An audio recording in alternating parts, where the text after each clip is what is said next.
The big question is, guys and girls, ladies and boys and girls, who would you vote for? Richie Sunak, which is Labour, Richie Sunak, which is Conservative, and Keir Starmer, which is Labour. Got a bit confused there again. Do apologise. Would you vote for the votes of 16 and 17, which is Keir Starmer, Labour, or would you vote for Conservative, which is war? If it's the 18 and 19-year-olds into war, will it be the adults eventually? Or was it just saying that? Who would be best for the country? I mean, Donald Trump and Joe Biden. Did Donald Trump say Joe Biden fiddled the books to get in power? Will this happen in the UK? Will there be a war to stop Keir Starmer from getting in to being Labour, the Prime Minister of the UK? Will there be another person in Conservative that will probably get in to stop Keir Starmer from getting in? Is that what Richie Sunak is going to do? You never know. Will they start talking about this? What I'm saying. Will it be sabotage of another Conservative that stops Labour getting in? Or will Labour get in with somebody else that we don't know about? We just have to wait and see, won't we? I'm going to be trying to put on a video now to see what has been said in here. I think there's many videos that are on YouTube that are talking about this. But who would you vote for? This is the thing. What would you vote for? It's hard to know, not to tell, isn't it, really? Will some Conservatives vote Labour, some Labour vote Conservatives? Who has the numbers? All about numbers, isn't it? So I'm going to be looking at this. I'm going to talk to the TV, obviously. National Service UK. Put a bit more of this on if we can find anything. This is what Jeremy Corbyn, this is what Top Gear guy says. Jeremy Clarkson says no holds barred opinion on the Conservatives' plan to reintroduce national service if re-elected at the July 4th general election. Last week, Prime Minister Richie Sunak announced plans for 18-year-olds to take part in a national service scheme should he remain in power. Details remain relatively vague at this early stage, but the Tories have confirmed it would come in two avenues: community volunteering and military training. In the community volunteering option, teenagers would participate in a volunteering course within their local community one weekend a month for an entire year. Meanwhile, the military option would allow 30,000 teenagers to spend a year full-time in the armed forces, though not in combat roles. However, the move to win over voters hasn't worked on Clarkson, who took to X, formerly Twitter, to sharply criticise Sunak's proposal. He wrote to his 8 million followers, "Here's an idea. Instead of national service, which is obviously idiotic, how about kids working on farms?" Clarkson, who owns a farm near Chipping Norton, Oxfordshire, has documented his farming experiences in Amazon's record-breaking series Clarkson's Farm. Following his verdict, many of Clarkson's fans echoed his sentiments. One replied, "Public service is admirable. It's the compulsory idea that's ridiculous. Imagine these wasters dictating to anyone. They are the self-centered wasters, not the 18-year-olds. Clarkson concurred with this, saying he couldn't agree more. After suggesting youngsters pursue farming rather than Sunak's idiotic plans, Clarkson was asked about potential jobs available at his farm on Diddley Squat. Standing by his claims, Clarkson doubled down. "Yes, the shop is always on the lookout for bright, chatty people. We don't care about qualifications, just be fun." Clarkson added to another user, "If you would work hard and be prepared to put your whole arm in a cow and never moan, we'd take you." In his Times column this past weekend, Jeremy Clarkson also claimed that the Tories stand to lose the election after committing a fatal mistake. The Conservative Party's biggest problem is that it is no longer the Conservative Party, he stated, and that is because it's been listening and taking inspiration from people who are talking, not those who aren't. Despite the criticism of his proposals, Rishi Sunak has stood by his national service plans while speaking to reporters this past weekend. He said, "This modern form of national service will mean that young people will get the skills and opportunities that they need, which is going to serve them very well in life. It is going to foster a culture of service which is going to be incredibly powerful." Why don't they put the young women at 18 and 19 in the army as well? In a certain and dangerous world, It's going to strengthen our country's Well, they can't do that because they get and babies, don't they? resilience. And get pregnant, don't they? Daniel Smith, GB News. But some women do go in the army at 18 and 19, probably in other countries. So that's that part from that, as we all say, as we all do.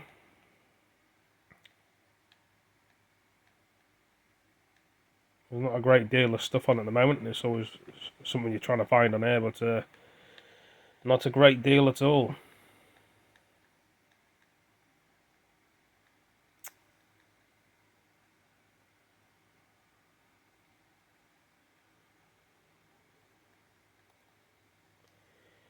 Keir Starmer's speech, which some people say it's quite boring. Which, yeah, it is kind of boring, his speech, actually. I feel like I just want to go to sleep when you hear his speech. But you never know, it could change, probably. But I don't know. We want the best for our country and our people, rebuilding the country. Better homes, lower taxes. We want Conservative. Want to rise taxes and take people's money away. Whose side are you on? Who do you hold in your mind's eye when you're making decisions? Now, everything I have fought for has been shaped by my life. Every change I've made to this party has been about a cause. The answer to that question, the only answer. And this is going to be our Prime Minister. People of this country delivering on their aspirations, earning their respect, serving their interests. I have changed this Labour Party, dragged it back to service, and I will do exactly the same for Westminster. That is the choice at this election: service or self-interest, stability or chaos, Voting a Labour or war. Party that has changed, or a Tory party that has run away from the mainstream. The choice is yours. You can Riots, stop the chaos. You because can turn the page. people don't want Labour. You could join with us, and together we can rebuild our country. Of course we can. Well, Keir Starmer wrapped up that speech just moments ago, as you'll know from watching it. And Beth Rigby was there and joins us now, our political editor. Beth, I thought it was a really interesting speech that struck a number of different tones. There was a personal introduction and then getting more firmly into the policies it went on, particularly during the Q&A. What was your take?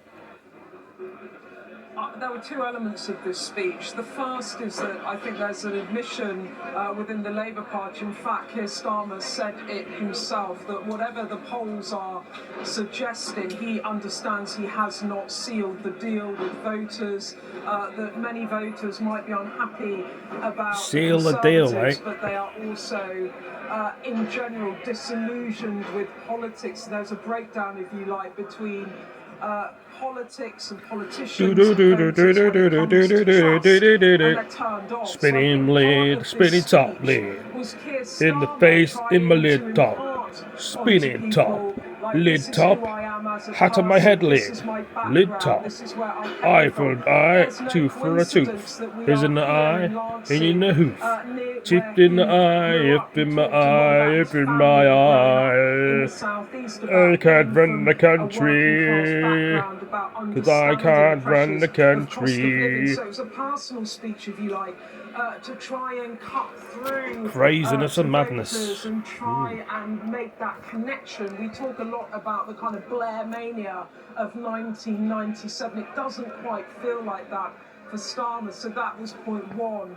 And then point two, going on from that, was him trying to set his political priorities around those values. So he talked about putting the country before party, being in the service of people. He talked about his first steps of policies around stability for the economy, keeping borders safe. This goes all to the DJs. Was, a primary criteria for any Prime Minister. So there were two elements of the speech. And then in terms of policy, I thought one of the couple of very interesting I got things a hat he on my said. head. In terms of the national service, I put it to him that actually that plan is quite popular, some form of national service with voters. He said that it was desperate, that the Tories were, to quote him, rummaging round in the toy box, trying to pluck something out of thin air. He said it wasn't workable, it wasn't thought through. But interestingly, he didn't completely say he disagreed with West the Essex. principle of it. The other thing that really stuck out for me there, again going back to his personal values in terms of policy, was when he was asked about charging VAT on private school fees in order to fund 6,500 teachers in state schools. Now that is one of the key pledges going into the general election campaign. He sends his 2 children to state schools. I asked him once, would you ever consider a private school? He said, without a beat, absolutely no. He said, it is intolerable to me, those were his words, that kids at state schools didn't have the teachers they needed. And he said it was a difficult choice to make when it came to charging VAT on private schools. He said he understood parents worked hard to send those kids to schools, but he said this is part about leadership. And I think in all of this, what you're beginning to see now from the Starmer campaign is trying to find a connection with a politician. I would say, it's fair to say, has found it in the past quite difficult to emote and connect with voters. So you can see now, as the campaign builds up, that this is going to be a massive priority for the party. They know that the change message is potent, and now they need to try and seal the deal with voters and get them to pick Starmer rather than other parties or protest votes. It's really interesting, Beth, because in the last couple of days we've seen some coverage to suggest that both candidates are making this campaign pseudo-presidential, about them as much as it is their parties. Is that your take from what we saw today, or is there still quite a nuance and a balance and an element of Labour and Starmer knowing that or thinking that they can play things a bit safer given their poll lead and balance this out? Or do you think they are making it today about Starmer, the Prime Minister in waiting, as opposed to Labour? I think on the Labour side, what you actually have is a team that really coalesces around craziness faces in this campaign. You saw one of them out yesterday taking to the airways on the BBC sofa. That was Rachel Reeves, the Shadow Chancellor. You will also see a lot of Angela Rayner, the Deputy Labour leader. And I think really it's that trio that you will see, pretty much one of them out every day on the campaign trail. I think it is true to say that on the Conservative side, it has become a very presidential campaign, with Sunak really the point person for this campaign. And I have to say, it's not necessarily popular with some of the parties that members of the party. There was a leaked email that Johnny Marshall was writing on a train, actually. I think someone photographed it, about him complaining about this, saying that they should be showing more of the cabinet and more of the top team. This was actually before the election was called, but you can see that within the Conservative Party at the moment, it's all about Rishi Sunak. It's because in the past, Rishi Sunak outpolled the Conservative Party brand. I'm not sure if that is still the case, and it's also because I'm not sure how many in his cabinet are entirely delighted that he called this election campaign when he did, but it's certainly going to be a presidential campaign on behalf of the Conservative Party. But really, this has been the tenor and tone of the past few election campaigns here, be it Boris Johnson in 2019 or Theresa May in 2017, although that did backfire on them. In this telegenic age, it's very much about the principle. And for Keir Starmer, certainly, I think this is about him trying to personally connect with voters. Beth, just finally, I was also interested in what you made as some of his opening remarks, talking about the countryside so much, saying at one point it's the best of British in many ways, and whether there's anything for us to draw from that. Is it a sense that he's very confident about winning most of the inner city votes, or a sign of some of those constituencies where he feels he can steal wins that they haven't had for many decades, perhaps? I don't really think it's either of those things, to be honest. I think what it was about him trying to get across to the voter that he isn't, to quote the Conservatives, a London lefty, posh guy, that sometimes the attack lines are North London liberal elite. You heard those attack lines again and again from the Conservatives. What he was talking about when he talked about the countryside and growing up in the southeast was trying to convey where he came from, because I think for Keir Starmer, a lot of his politics is quite personal and goes back to the experience he had growing up. His father was a toolmaker. He's talked publicly about how his father felt disrespected because he didn't have a university degree. He's trying to impart to the voter that he understands when they talk about concerns about cost of living. Because he himself, as a child, you heard him say again in this speech, had the phone cut off. He's trying to say, look, I might look like a privileged guy, I'm a sir, I was a leading QC, I ran the Crown Prosecution Service, but my roots are quite similar to where you, the ordinary voter, came from. And I think that's why he talked about the countryside. He's trying to ground his identity and his campaign from where he came from, to explain better to the voter what he wants to do should he be Prime Minister. So I don't think he's necessarily here because these are battlegrounds, although Labour desperately do want to and need to win some of the seats in the south in these red wall battlegrounds. It was much more about today having a launch speech. This was the first big speech of the campaign that really grounded him in his ontology, if you like, in where he came from and how that explains who he is as a person. Beth, stick with us because we're just going to watch back now your question to Sir Keir Starmer that related to national service for 18-year-olds.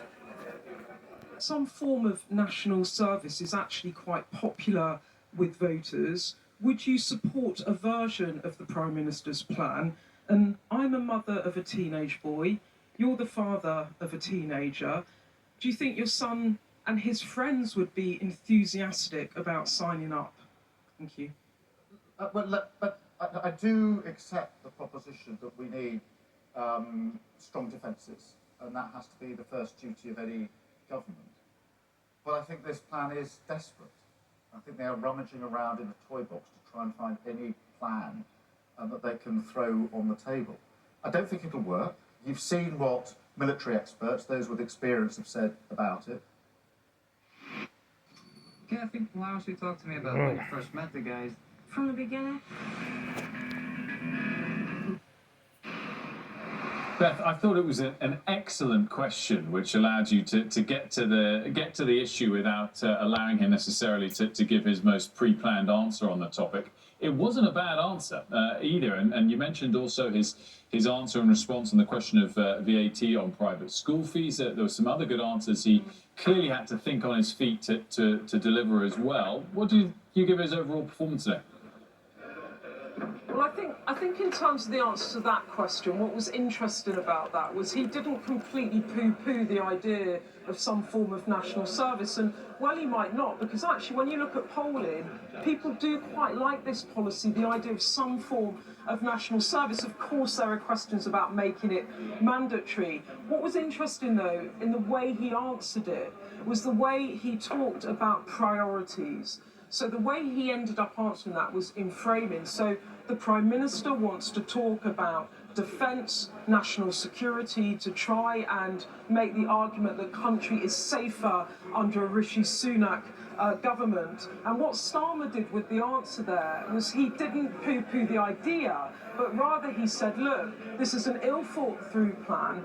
The Conservatives are taking money from two other pots that he thinks are more important. One is they're going to fund it partly through taxing non-doms more. Labour are doing the same policy of taxation, but Starmer is spending that on the NHS. And the Conservatives are also going to use money taken out of the Levelling Up Fund to fund the national service. Starmer said in his answer to me that they are taking money from Levelling Up and NHS, which he argues that cost of living in NHS are priorities for voters and therefore his priorities. So he didn't completely do the plan down, but he rather tried to twist it to put himself on the side, if you like, of ordinary voters, which is the sort of language I think you're going to hear again and again and again in this campaign.